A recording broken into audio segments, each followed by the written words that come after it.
les élèves en classe de terminale voilà ñooñu maa leen di invité parce que géopolitique leen si wax tey dafa nekk loo xam ni daf leen soxal même ki nga xam ne mu ngi def concours voilà parce que monde bi moo toll foo xam ni il faut comprendre la géopolitique voilà pour nga xam fan ngay teg sa tànk. Donc c'est toujours votre ami l'officiel Bamba le serviteur, le grand historien qui est toujours là pour vous parler de ce qu'on appelle la géopolitique mondiale. Voilà, je suis devant vous, donc je parle voilà, dans le chaîne YouTube qu'on appelle Guignard TV. Donc, je vous conseille aussi de venir, comment dire, abonner massivement, voilà, parce qu'il y a des choses très importantes, voilà, qu'on vient de faire ici, voilà, concerne le Bohamni, a tellement d'importance. Voilà, surtout les élèves en classe de terminale, voilà, ñooñu maa leen di invité parce que géopolitique leen si wax tey dafa nekk loo xam ni daf leen soxal même ki nga xam ne mu ngi def concours voilà parce que monde bi moo toll foo xam ni il faut comprendre la géopolitique voilà pour nga xam fan ngay teg sa tànk. Donc aujourd'hui dañuy def ce qu'on appelle continuité parce que la fois passée on avait donné les causes lointaines ainsi que les causes récentes de la guerre. Donc quand on parle de guerre aujourd'hui ñun ñëpp suñu xel day jàpp États-Unis Israël ak réew bi ñuy wax Iran parce que comme ni ma koy faral di waxee rek pour ngeen comprendre il faut ngeen xam ni attaque la boo xam ni dafa am riposte loolu nag moom moo jur ay njeexental yu doy waar si réew mi lépp ba tax na tey jii dañuy joxe war a répondre benn question boo xam ni dañu ko posé woon question bi nag dañu laaj ba xam les États-Unis et l'Israël ont-ils bien préparé la guerre boo xam ñoom préparé nañu guerre bi. Kon question boobu xëy na li ñu si wax lépp day nekk loo xam ne lu am importance la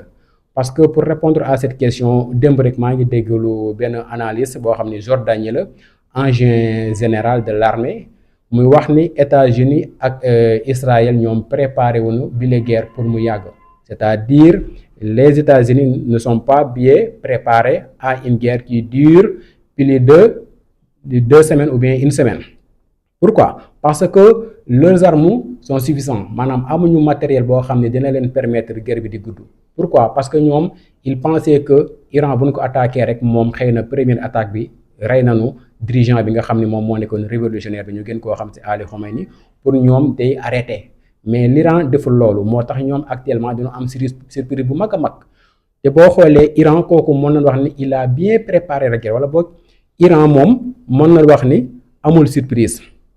Kon Iran amul surprise. Pourquoi? Parce que depuis 1979 jusqu'au moment où je vous parle, l'Iran n'a jamais cessé de travailler ce qu'on appelle le domaine nucléaire. Donc depuis 1979 jusqu'à nos jours, ça fait 40 ans. 40 ans boo xam ne mu ngi liggéey ci arme bi ñuy wax nucléaire. Kon kooku soo ko attaqué tey bien vrai que bett nga ko mais du ko jaaxal. Pourquoi? Parce que démb rek maa ngi dégg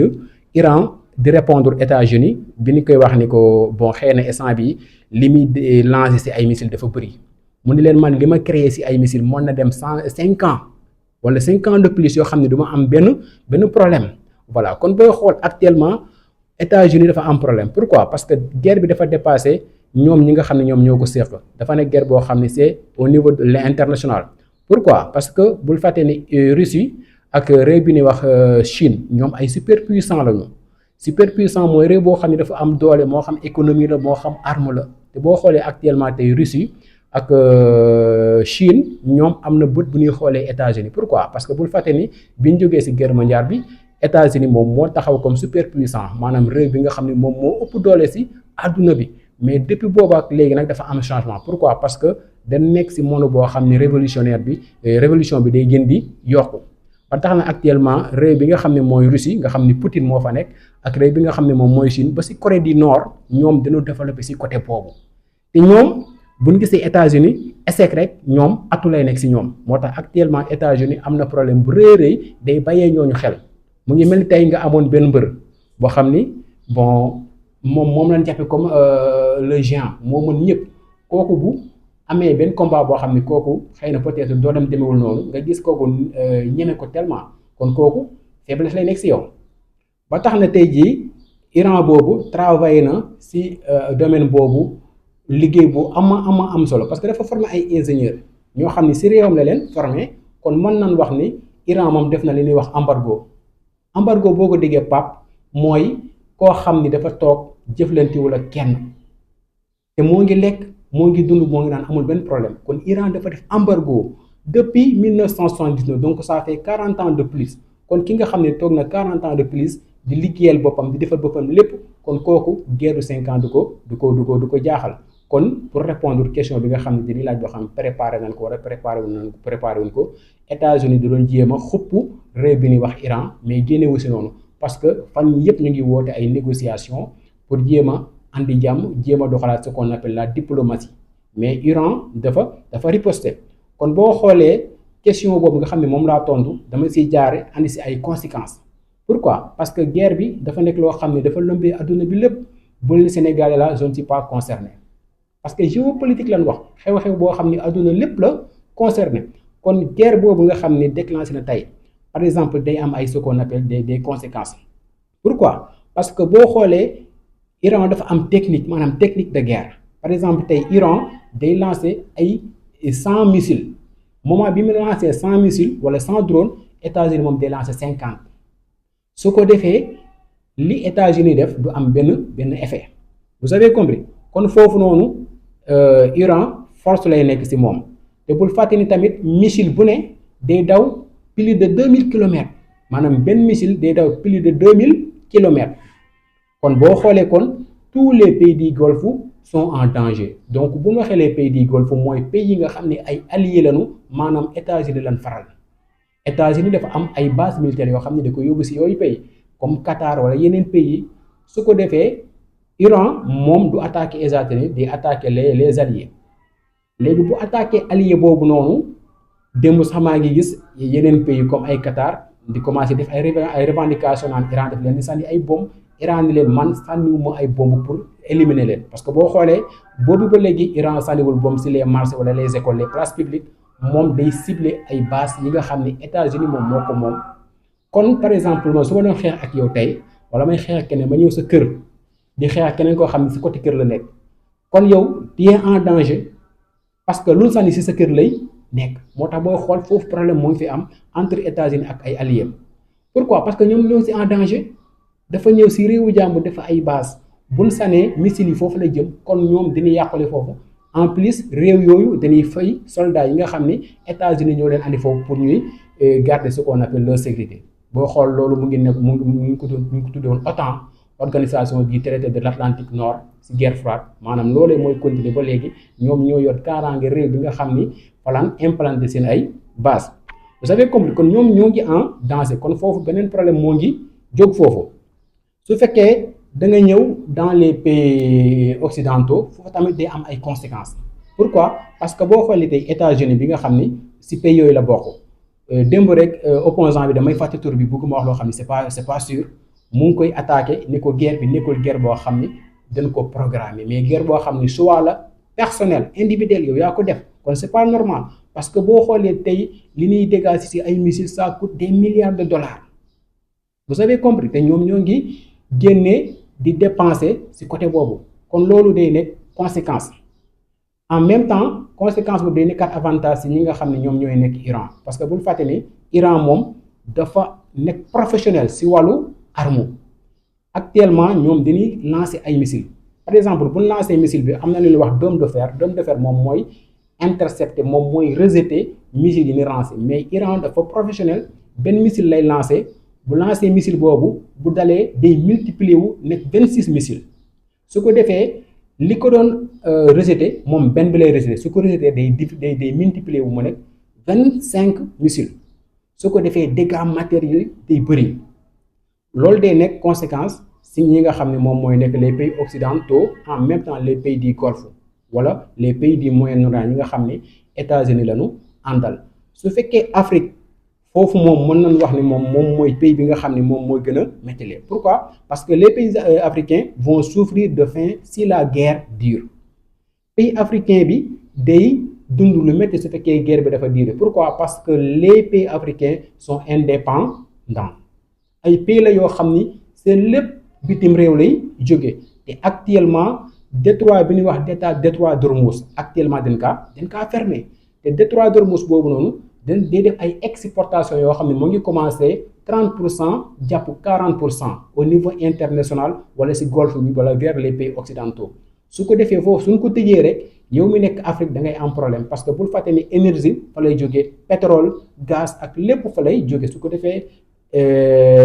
denrée alimentaire bi day yokku vous avez compris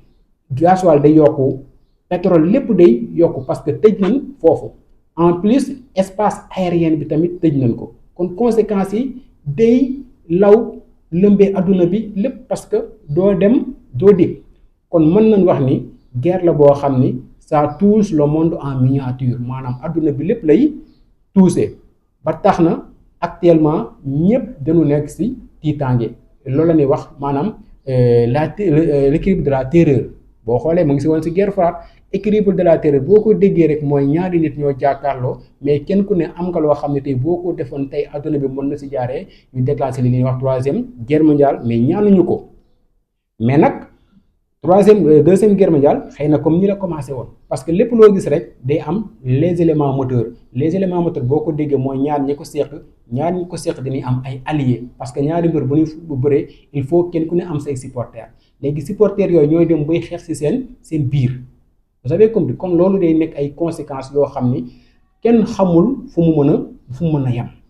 mais nag actuellement ñu ngi woote ay ndaje ay négociations pour jéem a def ce qu'on appelle un cessez-le-feu mais malheureusement Iran moom accepté wul loolu parce que bul fàtte ni Iran ce sont des Perses ku ko xam-xam ni moom dund ak dee la yemale en plus ñoom guerre dañ ko jàppe comme ce qu'on appelle le jihad mooy ki nga xam ni soo ko tooñee moom day jël bakkanam teg dund ak dee la yemale kon Iran bu nekkoon tapet ba ñu reyee dirigeant bi nga xam ni moom la tuddee Ali Khamenei boobu lay arrêté mais dañ ko rey ñu fal keneen continuer seen xeex comme si rien n'était kon kooku boo duggee ci moom quelle que soit la situation da ngay rëcc loolu vous avez compris kon guerre la boo xam ni xam nañ fi ñu commencé mais xamuñu fu mu yem parce que li ci mën a jógee dafa bëri à savoir les conséquences ainsi que les manifestations boo xoolee tey ñu bëri dematuñu ñu bëri dikkatuñu parce que le monde est bloqué le monde est en chaos maanaam monde bi moo ngi commencé di souffrir si réew boo xam ne moom moo fi nekk depuis les années 45 di lëmbee adduna bi jàpp ne moom moo fi nekk moom moo naan wii ñu ni wii moom moo naan non ñu ni non mais actuellement sax fi mu toll nii président bi nga xam ne moom mooy Corée Corée du Nord moom pare na pour soutenir réew bi nga xam ni moom mooy Iran te Corée du Nord ku ko dégg xam ne ñoom moom seen armée moom c'est autre chose te président bi du kaf du ree moom yàkkamte na fi mu toll nii turam xuri ko rek ba mu jàkkaarloog moom parce que il parle peu te il est respecté mooy Kim Sung moom moo nekk président di Corée parce que Corée du Nord la bul fàtte ni Corée du Nord boobu tamit dafa amoon problème loolu lépp moo ngi jóge ci contexte bi ñuy waxee nii parce que li ñuy wax ni ku comprendre guerre froide wala nga comprendre le monde au lendemain de la seconde guerre mondiale sa xam-xam du ci mën di bëri parce que Corée du Nord boobu noonu amoon na problème moo tax ñu am Corée du Nord ak Corée du Sud parce que jamono boobu États-Unis li muy def ak Iran loolu la doon def ak réew bi ñuy wax URSS mais actuellement URSS n'existe plus URSS amatul boo xool ki fi nekk wala ki nga xam ne moom moo fi nekk comme genre URSS wala koo xam ne nekkoon na ci URSS moom mooy Russie bu Poutine kooku ci URSS la bokkoon moom moo fi nekk koo xam ni mënuñ ko koo jàppe mais URSS n'existe plus kon États-Unis moom moo nekk super puissance mais jamono ji moo toll foo xam ne tey loolu doxatul parce que ñëpp programmé woon nañu loolu même Iran mi xamu na ni tôt ou tard Israël wala États-Unis dinañ ko attaqué loolee moo tax tey amul benn jafe-jafe parce que il a bien travaillé moo tax tey mu am résistance ak force bi mu am vers les USA je pense que dañuy arrêté émission bi foofu ba beneen yoon ñu wax leen leneen li nga xam ne moom moo jóge ci guerre bi maanaam les manifestations voilà loolu moo nekkoon question bi nga xam ne moom la ñuy répondre di leen inviter encore une fois ngeen ñëw abonné wu ci compte bi parce que compte la boo xam ne bon lépp loo leen soxla rek ci àdduna bi Sénégal et tout ça actualité lépp di ngeen ko ci amee voilà kon ñu ngi koy remercier bu baax moom Pape voilà di ko ñaanal mu dem ba nekk ay télé yu bëri macha allah borom baax la di travailler tamit ci télé bi ñuy wax DTV kon ñu ngi koy encourager di ko ñaanal mu dem ba nekk directeur donc on se donne rendez-vous dans les émissions à venir merci beaucoup c'était votre ami l'officiel Bamba le serviteur.